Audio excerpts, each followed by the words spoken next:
अच्छा, आज का हमारा मिडवाइफरी का टॉपिक है RH इनकम्पिटेबिलिटी। ठीक है, ये भी काफ़ी इम्पोर्टेंट टॉपिक है। प्रैक्टिकली और थ्योरेटिकली दोनों में इसके क्वेश्चन आते हैं।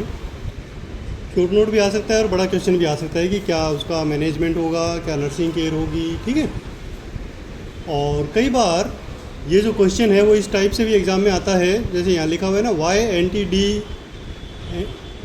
Injection is needed. ठीक है ना, ये पूछा जाता है कि NTD ग्लोबुलिन इंजेक्शन क्यों लगाते हैं। ठीक है, ये भी प्रैक्टिकली आपसे पूछ सकते हैं। ठीक है, तो इन दोनों का जो आंसर बनेगा वो सेम ही बनेगा। ठीक है, और बेसिकली ये इसी नाम से आता है, व्हाट इज़ RH इनकम्पिटेबिलिटी। ठीक है, RH इनकम्पिटेबिलिटी क्या है। तो RH जो नाम है वो तो आप लोगों ने सुना ही हुआ है ना, नहीं सुना?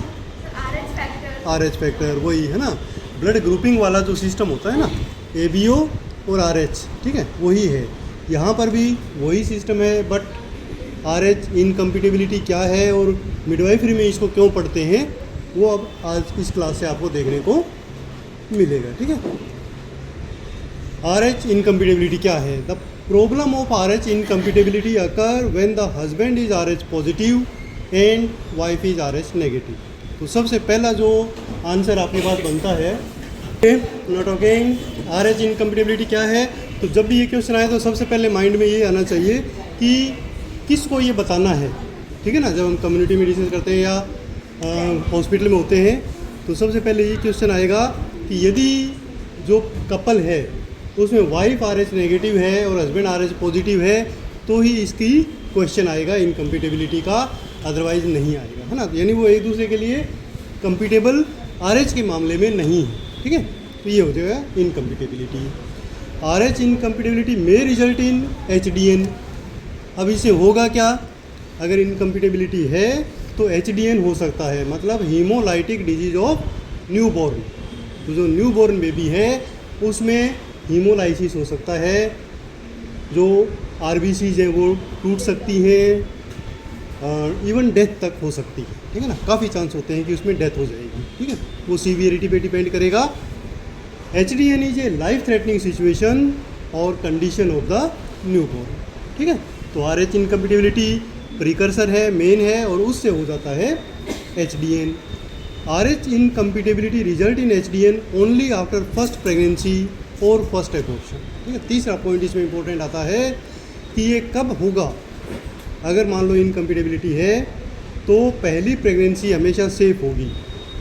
ठीक है, या पहला एबॉर्शन, मतलब अगर गलती से एबॉर्शन हो गया पहला और अब बच्चा जो है अब वो पहला आ रहा है सेकंड वाला, तो वो पहला नहीं माना जाएगा, उसमें वो सेकंड माना जाएगा। उनका बच्चा पहला हो सकता है बट एक एबॉर्शन हो चुका है तो वो नेचर तो वो काउंट करेगी ना, तो फिर उस बच्चे में उसकी डेथ होने की संभावना रहेगी।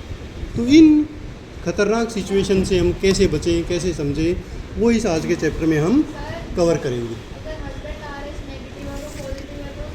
नहीं, एक ही कंडीशन है, अगर दोनों नेगेटिव हैं तो कुछ नहीं होगा, दोनों पॉजिटिव हैं तो कुछ नहीं होगा, वाइस वर्सा है, अगर हस्बैंड नेगेटिव है वाइफ पॉजिटिव है तो भी कुछ नहीं होगा। सिर्फ RH नेगेटिव वाइफ है और RH पॉजिटिव हस्बैंड है तो ही ये सिचुएशन बनेगी, अदरवाइज नहीं बनेगी। ठीक है, कुछ भी हो, हाँ, नहीं होगा, नहीं होगा। RH इनकम्पिटेबिलिटी सिर्फ एक ही कंडीशन में होती है, जो वाइफ RH नेगेटिव है, चाहे वो AB नेगेटिव हो, चाहे A नेगेटिव हो, कुछ भी नेगेटिव हो, बट RH नेगेटिव होना चाहिए, है ना, और हस्बैंड पॉजिटिव होना चाहिए। कोई भी कंडीशन होनी चाहिए, जैसे मान लो A नेगेटिव वाइफ है और O पॉजिटिव हस्बैंड है तो भी ये कंडीशन बन सकती है ना। B पॉजिटिव हस्बैंड है, वो A नेगेटिव है तो भी बन सकती है। तो सिर्फ RH का हमें इसमें इनकम्पिटेबिलिटी में ध्यान रखना है। ठीक है ना, अगर आपको ब्लड ग्रुपिंग में क्या प्रॉब्लम होती है अगर वो समझ आई हुई है तो ये वाला चैप्टर आसानी से आपको समझ आएगा, है ना। अब आप लोगों को ध्यान है कि अगर मान लो ब्लड कंपिटेबल नहीं है और इनकम्पिटेबल ब्लड दे दिया जाए तो क्या होगा, हीमोलाइसिस होगा, है ना, क्योंकि ब्लड क्लम्प हो जाएंगी सेल्स और जो कैंडिडेट जिसको दिया गया है ब्लड वो उसकी डेथ हो सकती है ना। क्यों, क्योंकि वहाँ पर जो एंटीजन एंटीबॉडी रिएक्शन होती है और ब्लड क्लोट हो जाता है। सेम सिचुएशन इसमें होगी, बट इसमें एक सिस्टम बनता है कि पहले एबॉर्शन में क्यों नहीं, दूसरे में ही क्यों, ठीक है ना। तो वो चीज़ अपने को समझनी है। In RH incompatibility during first pregnancy the foetus may be RH positive और RH नेगेटिव। अब सेकंड कहानी यहाँ से शुरू होती है। अगर मान लो हस्बैंड पॉजिटिव है RH, वाइफ नेगेटिव है, तो क्या कंडीशन होगी? 50-50 चांस रहेंगे, या तो बच्चा RH नेगेटिव होगा या पॉजिटिव होगा, ठीक है ना। अब एक कंडीशन ये भी आ गई है, ब्लड ग्रुप वैसे ABO सिस्टम का कुछ भी हो सकता है, RH में वो या तो नेगेटिव होगा या पॉजिटिव होगा। अगर नेगेटिव है तो कुछ नहीं, माँ भी नेगेटिव, बच्चा भी नेगेटिव, चलेगा, ठीक है ना। बट 50% चांस है कि वो बेबी RH पॉजिटिव हो, क्योंकि फादर से कुछ उसमें जीन्स आ गए तो वो RH पॉजिटिव हो गया। यहाँ पर वो कहानी बनेगी इनकम्पेटिबिलिटी वाली, है ना। तो मेन इनकम्पेटिबिलिटी किसकी है? बच्चे की और माँ की है, ठीक है ना। उन दोनों का ब्लड अलग अलग हो गया। अब वैसे ब्लड जो प्लेसेंटा का बैरियर होता है, ये चीज़ भी आपको पता ही होगी, प्लेसेंटा आप लोगों ने पढ़ लिया। कभी भी बच्चे का ब्लड और माँ का ब्लड आपस में मिक्स नहीं होता है, सेपरेट रहता है। तो इसलिए वैसे कोई प्रॉब्लम नहीं है, ड्यूरिंग प्रेगनेंसी पूरी प्रेगनेंसी सेफ हो सकती है। बट क्या होगा? If the baby's RH negative then there is no problem, but positive है तो प्रॉब्लम आएगी ड्यूरिंग डिलीवरी। जब डिलीवरी होगी तो प्लेसेंटा सेपरेट हो रहा है, उस दौरान ब्लड मिक्स हो जाएगा, ठीक है ना, बच्चे का और माँ का, या तो उस दौरान होगा, और या अगर एबॉर्शन हो गया, ठीक है ना, किसी भी टाइप का DNC की, उस समय भी ब्लड मिक्स होने का चांस होगा। तो किसी भी कारण से, या एबॉर्शन से या डिलीवरी के टाइम यदि वो ब्लड मिक्स हो गया तो क्या होगा कि जो बच्चे के एंटीजन हैं, क्योंकि RH पॉजिटिव कब होता है? जब उसमें RH एंटीजन होते हैं, और RH नेगेटिव कब होता है? जब RH एंटीजन नहीं होते। तो मदर में तो नहीं है RH नेगेटिव, वो एंटीजन नहीं है, बट बच्चे के ब्लड में है। और जिस दौरान थोड़ा सा भी ब्लड मिक्स हुआ, वह एंटीजन कहाँ से ले गए? मदर के ब्लड में। और मदर के इम्यून सिस्टम ने उसको पहचान लिया कि ये तो दुश्मन आ गया, और वो तुरंत क्या करेगा? अपने ब्लड में एंटीबॉडीज़ बनाना शुरू कर देगा। तो अब मदर में क्या बनना शुरू हो गया? RH एंटीबॉडीज़, ठीक है ना। जो RH है उसके अगेंस्ट एंटीबॉडी बनना शुरू हो गई, ठीक है ना। ब्लड RH नेगेटिव है, बट अब जो एंटीबॉडीज़ हैं वो पॉजिटिव वाले उसके अंदर बनने शुरू हो गए, ठीक है। RH positive blood cells of the baby may enter into the mother circulation, ठीक है। कब? ड्यूरिंग डिलीवरी, ये अभी मैंने आपको बता ही दिया। And at this time immune system of mother is activated in response to RH antigen of the baby, ठीक है ना। यहाँ तक का क्लियर समझ आ गया कि अब मदर में एंटीबॉडीज़, यानी वहाँ एक इम्यून सिस्टम की आर्मी तैयार हो गई है, अटैक करने के लिए रेडी है ना। अभी अटैक नहीं करेगी, ये तो डिलीवरी से हो ही जाएगी, ठीक है। Mother's immune system prepare RH antibody in response to this reaction, but it does not affect the current baby as it is already delivered. ये तो डिलीवर हो ही चुका है, डिलीवरी के टाइम ही तो ये प्रॉब्लम हुई थी ना, तो वो तो डिलीवर हो गया, सेफ है। अब एक आर्मी रेडी हो चुकी है, अब क्या करेगी? नेक्स्ट बेबी के लिए खतरा है, ठीक है ना। क्यों खतरा है? क्योंकि ब्लड तो मिक्स नहीं होता, बट एंटीबॉडीज प्लेसेंटा क्रॉस कर सकते हैं, ठीक है। तो वो जो नेक्स्ट बेबी आएगा, अगर वो RH नेगेटिव आ गया किस्मत से तो सेकंड को भी खतरा नहीं है, बट RH पॉजिटिव आ गया तो वो जो एंटीबॉडीज़ हैं वो आएंगे बच्चे के अंदर, और उसकी जो RBC है उसको डिस्ट्रॉय कर देंगे, तो HDN उसके अंदर हो जाएगा। इवन स्टिल बर्थ भी हो सकती है, और किसी तरीके से वो जीवित रह गया, स्ट्रॉन्ग बच्चा है, आ गया बाहर, तो बाद में भी उसको कॉम्प्लिकेशंस आएंगी, ठीक है। क्लियर होगी ये कंडीशन?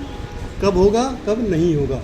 50% चांस एंटीबॉडी बनने में है शुरू में, और सेकंड बच्चे में भी 50% चांस है कि यदि वो पॉजिटिव हुआ तो ये प्रॉब्लम आएगी, अदरवाइज नहीं आएगी, ठीक है। अच्छा, अब आगे देखते हैं क्लिनिकल मैनिफेस्टेशन क्या होंगे। कि अब मान लो एंटीबॉडीज आ गए उसके अंदर, और उसकी RH जो RBC है उसको डिस्ट्रॉय कर दिया, और कंडीशन आ गई HDN, ठीक है ना, हीमोलाइटिक डिसऑर्डर ऑफ न्यूबॉर्न या फीटस, है ना। RH incompatibility does not have any harmful effect on mother, ये ध्यान रखना, है ना।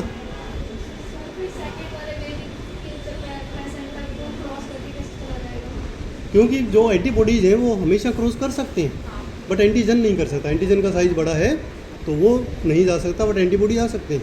तो अगर मदर में एंटीबॉडी अब बन गए हैं तो सेकंड बेबी में वो क्रॉस करेंगे ही करेंगे, ठीक है ना। अगर वो नेगेटिव हुआ तो कुछ नहीं करेगा, बट पॉजिटिव हुआ तो उसको मारेगा, ठीक है ना। RH आज मदर के लिए कोई इफेक्ट नहीं है, क्योंकि मदर तो नेगेटिव है, तो मदर में वो एंटीबॉडी कुछ नहीं करेंगे। अगर बच्चा भी नेगेटिव होगा सेकंड वाला तो भी वहाँ भी कुछ नहीं करेंगे, बट बच्चा पॉजिटिव है तो उसको वो डिस्ट्रॉय करेंगे, ठीक है ना। It affect only RH positive baby of next pregnancy, ठीक है ना। क्लियर हो गया कि RH पॉजिटिव बेबी जब जब आएगा, दूसरी प्रेगनेंसी, तीसरी प्रेगनेंसी, चौथी प्रेगनेंसी, 10वीं कितनी भी हो सकती है, तो हर पॉजिटिव बेबी को ये एंटीबॉडी मारेंगे, क्योंकि एक बार बन गए तो हमेशा रहेंगे ये, ठीक है ना।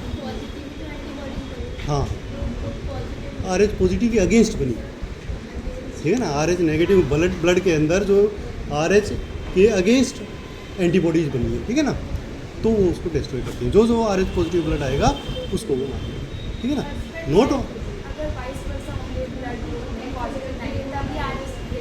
हाँ हाँ,